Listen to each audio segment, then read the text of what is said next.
Seguindo em frente aqui com o nosso estudo de Kuzar, a gente se encontra no quinto Ma'amar, na Piskat Tet Yud, na quinta parte do nosso livro, nos prakim, nos parágrafos 9 e 10. Como dito na aula anterior, o Kuzari pede para o Haver explicar para ele um pouquinho um dos Mizmorim do Teilim, um dos Salmos. Já que ele trouxe ele por acaso, ele fala, olha, me dá uma explicaçãozinha, um pouquinho mais sobre o que você tem a dizer sobre o assunto. Então, o que a gente vai estudar hoje é um pouquinho sobre o Mizmor Kuf Dalet, o Mizmor 104 do Sefer Teilim. Embora o Kuzari fala aqui, olha, mudando de assunto, mas já que você trouxe um passuco de lá, então me explica um pouquinho melhor. A verdade é que a gente vai perceber que, na verdade, não é uma fuga do assunto. O próprio Rabi Yehuda Halevi, quando ele coloca essa parte dentro do livro, ele não está mudando de assunto, ele está dando uma visão um pouquinho diferente sobre o nosso assunto, uma visão um pouquinho mais prática, talvez uma derivada do nosso pensamento geral desse quinto Ma'amar. Vamos chegar lá. O Sefer Teilim tem, na verdade, dois capítulos que eles são gêmeos, poderíamos dizer. Não são as mesmas palavras, obviamente, senão eles estariam sobrando, mas são dois prakim de Teilim, o Perek Kuf Gimel e o Perek Kuf Dalet, 103 e 104. Os dois começam da mesma forma, são muito parecidos. O Kuf Gimel começa a ler David Barechin Nafshet Hashem, que a minha nefesh, fala David Amelech, a minha nefesh vai levarech, vai agradecer, vai louvar a Kadosh Baruch Hu, e assim também o Kuf Dalet, o 104, Barechin Nafshet Hashem, Hashem Lokai Gadaltem Meod. Assim também o 104, ele começa com a mesma linguagem, Barechin Nafshi et Hashem, são dois prakim, um do lado do outro, 103 e 104, que eles são, na verdade, prakim irmãos. Em que sentido? Eles são irmãos não só nas palavras, tá bom? São as mesmas palavras, são parecidas. Isso daqui não significa absolutamente nada, se não tem um sentido por trás. O fato de David Amelech usar as mesmas palavras, ele quer, na verdade, que você pare para pensar, peraí, por que David Amelech usou as mesmas palavras? Não faltava para ele palavras, certo? Você lê o Teilim, tem palavras e mais palavras, o vocabulário de David Amelech era extremamente extenso, palavras que são difíceis de entender, de formas diferentes, com a gramática diferente, em tempos diferentes, palavras. Poucas pessoas podem dizer que eles conseguem ler o Teilim inteiro entendendo o que está escrito lá, entendendo todas as palavras. Então, o vocabulário não faltava para David Amelech, e mesmo assim ele decidiu começar dois prakim justamente com a mesma linguagem, Barechin Nafshet Hashem. O que ele quer passar para a gente? Então, aparece o seguinte no Sefer Chovot HaLevavot. O Sefer Chovot HaLevavot é um dos principais livros do judaísmo, um livro clássico do estudo de Mussar. Bezerra Hashem, acho que talvez depois do Kuzar a gente talvez comece a estudar justamente o Chovot HaLevavot, os deveres do coração, um livro extremamente interessante, didático, mas o que sim, ele fala para a gente o seguinte, lá no começo, no segundo Shar, no Shar HaBechina, ele fala que existem alguns tipos de Chokhmot, alguns tipos de sabedorias divina no nosso mundo, algumas são perceptíveis, algumas menos. Então, fala para a gente, tem coisas no mundo que, se você olhar para prestar atenção um pouquinho, você vai encontrar, você vai ver lá a sabedoria divina. E tem coisas que é um pouquinho mais difícil, tem que se aprofundar, tem que refletir, tem que pensar bastante. David Amelech era um ser pensante, era alguém que pensava, alguém que refletia sobre o mundo. No Perek Kuf Gimel, ele traz para a gente conhecimentos do mundo, reflexões dele, nas quais ele viu a sabedoria divina que está escondida por aí, que nem sempre é perceptível. Então, agora em Brachot, no Daf, por exemplo, traz que David Amelech viveu em 5 mundos diferentes, ou seja, ele teve 5 contatos com diferentes situações da vida, e sobre cada uma dessas situações ele falou uma shirah, ele falou um cântico, ele louvou a Kadosh Baruch Hu por aquilo, pelo aquilo que ele viu, pelo aquilo que ele refletiu, e reconheceu a sabedoria divina escondida lá. Então, agora traz algumas opções, uma delas é a formação do feto, isso que o feto é formado dentro da barriga da mãe, protegido, seguro, não tendo que se preocupar com nada. Isso daqui foi um dos louvores de David Amelech. Ele viu que, olha, se a criança, imagine se a criança fosse criada fora do intestino, fosse criada igual se cria uma roupa, igual costurando uma roupa, a criança estaria exposta para doenças, exposta para diversos prejuízos, ela não estaria pronta ainda. Então, isso que o feto é formado dentro da barriga da mãe, nesse lugar protegido, é uma das sabedorias divinas que a gente, às vezes, não nota, é normal, é natural, assim que se engravida, assim que a criança nasce, mas aqui também teve um cuidado especial no primeiro momento da formação do ser humano. Então, a Gemara fala que David Amelech viveu os 5 mundos, ele analisou eles e tirou grandes conclusões disso. Um deles é a Mitá, o falecimento. David Amelech percebeu que a Mitá é algo extremamente positivo, algo extremamente bom. Isso é difícil de ver, é difícil de reconhecer que a morte é boa. Não é o nosso assunto, mas, entre aspas, entre parênteses, aqui só rapidinho, a morte é boa porque ela dá sentido à vida. Se a pessoa não vivesse para sempre, se a pessoa nunca morresse, então ela não quer aproveitar a vida, não quer fazer as coisas que ela tem que fazer.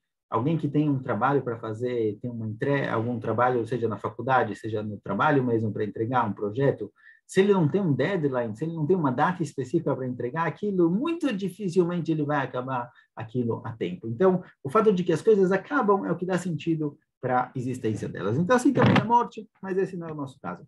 O nosso caso que a gente vai tratar hoje é o Perek Kuf Dalet, o Perek 104, que é o Perek seguinte, que ele trata de Chokhmot Gluyot, Chokhmot Anirot, sabedorias divinas que são visíveis. Vocês podem parar para pensar. Tem muitas coisas por aí, da criação de Akadosh Baruch Hu no mundo. Se a gente não parar para pensar, a gente não vai valorizar, não vai perceber. Mas se você parar um pouquinho para pensar, é fácil de reconhecer a sabedoria divina. Perek Kuf Gimel é difícil, são coisas que não é fácil chegar sozinho, precisa ser alguém igual David Amelech, precisa ser alguém pensante, alguém que se esforça muito, alguém que tenta, busca muito, reflete bastante sobre o assunto. Perek Kuf Dalet são coisas mais simples, mais fáceis de perceber, só que, de novo, se você não parar para perceber, você não vai perceber, você não vai notar isso. É igual, por exemplo, às vezes você perdeu a chave do carro. Você está procurando a chave do carro, você procura pela casa inteira, você vira cada gaveta e gaveta, abre todos os armários, até que finalmente você achou a chave do carro. Logo que você achou a chave do carro, alguém te pergunta, olha, talvez você viu também a chave da casa? E a pessoa para pensar, não vi. Mas como assim não vi? Você mexeu a casa inteira, você virou a casa inteira, você passou por todos os lugares, a chave da casa estava lá. Você não viu, porque você não estava prestando atenção, você não estava procurando por isso, então você não viu.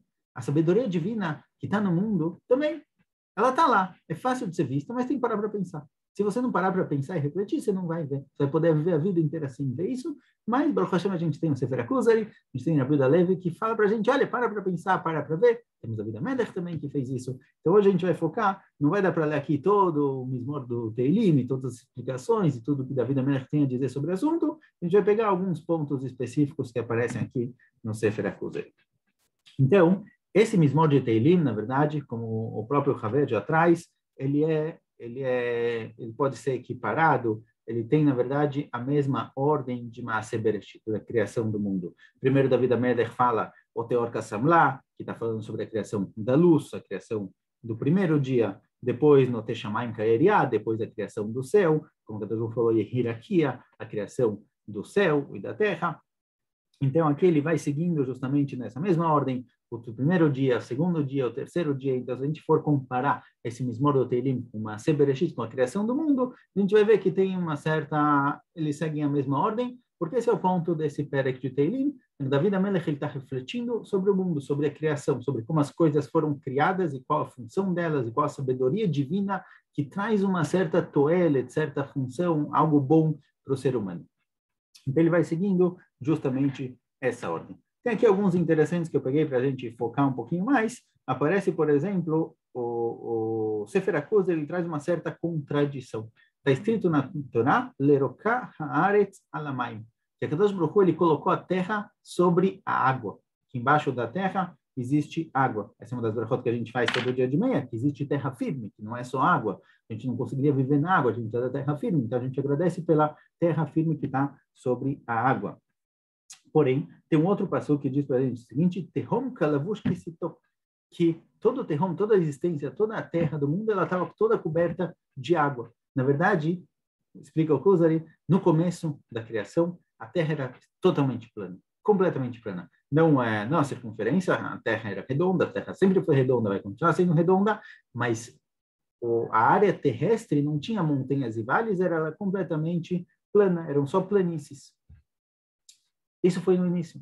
E a água ficava em cima de toda essa planície. Depois, a Kadosh Baruch Hu, para dar possibilidade para o ser humano viver, quando está escrito Vaterei Bashá, que a Kadosh Baruch Hu criou a terra, que fez com que a terra fosse visível, o que ele fez aqui? Não é que simplesmente ele apagou parte da água, tirou a água, e sim, a Kadosh Baruch Hu criou as montanhas, criou os vales, criou os lençóis freáticos, possivelmente as cavernas na qual a água foi entrando. Esse foi uma das etapas da criação. Então, David Amelech reconhece, olha, Kadosh Baruch Hu podia ter feito toda uma grande planície, mas ia ser tudo inundado por água, o ser humano não teria como viver. Então, eu agradeço, eu olho para o mundo, eu vejo essas montanhas, vales, as cavernas nas quais entram água, eu agradeço a Kadosh Baruch Hu por ter criado o mundo dessa forma e ter possibilitado a vida do ser humano.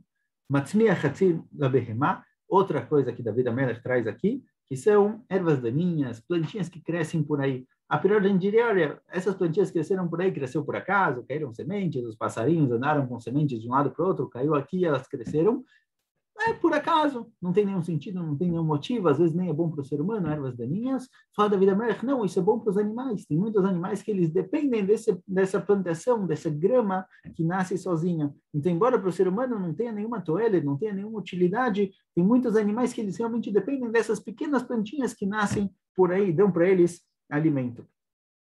Outra questão que ele fala aqui interessante, ele fala sobre as árvores. Que as árvores, por que o mundo tem árvores? Por que existe essa necessidade? O que as árvores trazem de utilidade para o mundo? Então, bom, elas dão frutos, mas igual os legumes nascem da terra, assim também árvores poderiam, os frutos poderiam nascer da terra. Poderia plantar maçã e nascer igual ao tomate. Porque tem a formato de árvore, essas árvores altas e grandes. Então, Davi Amelech fala o seguinte, essas árvores, e também ele fala de cavernas, certo? Ele traz a mesma conexão, lugares com pedregulhos, com muitas pedras que não dá para plantar lá. A priori eu pensaria, olha, você está criando um mundo para o ser humano, não precisa desses lugares, não precisa das árvores altas, eles podem plantar na terra e tirar árvore, tirar frutas, o que for da terra. Esses lugares com muitas pedras também não têm utilidade, não dá para construir casa, não dá para construir nada, não dá para plantar. Qual a utilidade desses lugares? Aqui também, esses lugares foram feitos especificamente para animais. Os passarinhos, eles são animais pequenos, que eles não têm força, eles não têm como fugir, eles não têm velocidade, eles não têm como se proteger de outros animais, eles conseguem construir a casa deles no alto, em cima da árvore. E aí os animais que vivem embaixo, gatos, cachorros, lobos, todos esses tipos de animais, não tem como pegar os passarinhos. Então as árvores foram criadas dessa forma justamente para permitir com que os passarinhos tenham um lugar onde eles consigam viver com segurança. Esses pedregulhos também, tem répteis, tem animais pequenos que não tem como se proteger de um leão, não tem como se proteger de um animal um pouquinho mais forte, então eles conseguem entrar em buraquinhos, em cavernas pequenas, onde os animais maiores não conseguem. Então, esses lugares específicos não tem nenhuma função, não tem a priori nenhuma utilidade para o ser humano, mas a gente vê na criação que a Kadosh Baruch Hu criou lugares específicos no qual cada animal vai poder encontrar o seu habitat natural, o seu lugar onde ele consegue se proteger e viver com segurança. Outra questão, dia e a noite, ele fala, por exemplo. Por que a Kadosh Baruch Hu criou o dia e a noite? A noite, a priori, é a falta de luz, certo? A gente tem o sol que ilumina, e quando o sol não está iluminando, quando não tem quando não tem luz, tem a escuridão. A escuridão, a priori, não é uma criação por si só, ela é só a falta de luz. Agora, por quê? Porque a gente não tem 2 sols, 3 sols. Imagina, um monte de sóis por aí. Tá bom, o ser humano quer dormir à noite, não tem problema, fecha as janelas e dorme. Mas por que tem a escuridão? Por que tem a noite? Por que Deus criou o mundo dessa forma, com essa ambiguidade de noite e dia? Entre aspas, isso causou uma certa confusão em várias pessoas e começaram a achar que existem 2 deuses, o Deus bom e o Deus ruim, o Deus do dia e o Deus da noite. Por que permitir essa confusão? Então fala para a gente, o Kuzari, olha, Kadosh Baruch Hu criou justamente dessa forma, porque tem animais que eles são mazikim, são animais que eles tendem a prejudicar o ser humano, eles tendem a prejudicar outros animais. E esses animais, eles também precisam ter um momento do dia no qual eles podem andar por aí, no qual eles podem caçar, no qual eles podem viver. Se tivesse somente o dia, esses animais vivessem durante o dia, então eles iam acabar destruindo todo o nosso ecossistema e acabar destruindo todas as outras espécies, porque eles são animais perigosos, são animais mais que prejudicam mais. A Kadosh Baruch Hu criou a noite justamente por isso, para que esses animais possam viver, possam passear, possam andar por aí, no momento em que seres humanos e outros animais mais domesticados, mais tranquilos, estão dormindo.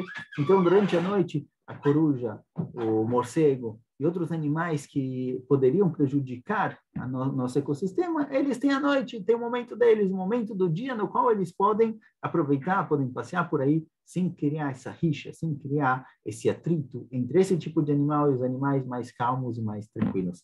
Então, com isso, o Haver meio que explica para a gente, ele trouxe um pouco mais outras questões, outros assuntos, comparou o psukim do Perek de Teilim com a criação do mundo, mas de forma geral, esse é o ponto. E, embora ele tenha chamado isso de uma saída do nosso assunto, na verdade, isso daqui é o nosso assunto em si, como a gente tem visto, que é o ato de pensar. Davi Amelech, ele demonstrou uma reflexão sobre o mundo, mostrou que Todo mundo tem essa obrigação de refletir um pouquinho sobre o mundo, pensar por que a Kadosh Baruch Hu criou as coisas dessa forma. E quando você vai percebendo, você vai encontrando a Chokhmah de Kadosh Baruch Hu por trás do mundo natural, você começa a perceber que tudo foi criado com uma intenção, com sabedoria. Então, a sua vida particular, quem você é, o modo como você vive a sua vida, também tudo foi planejado, foi pensado, existe por trás de tudo uma Chokhmah, uma sabedoria divina que coordena o nosso mundo. Até Hashem, continuamos em breve. Até mais.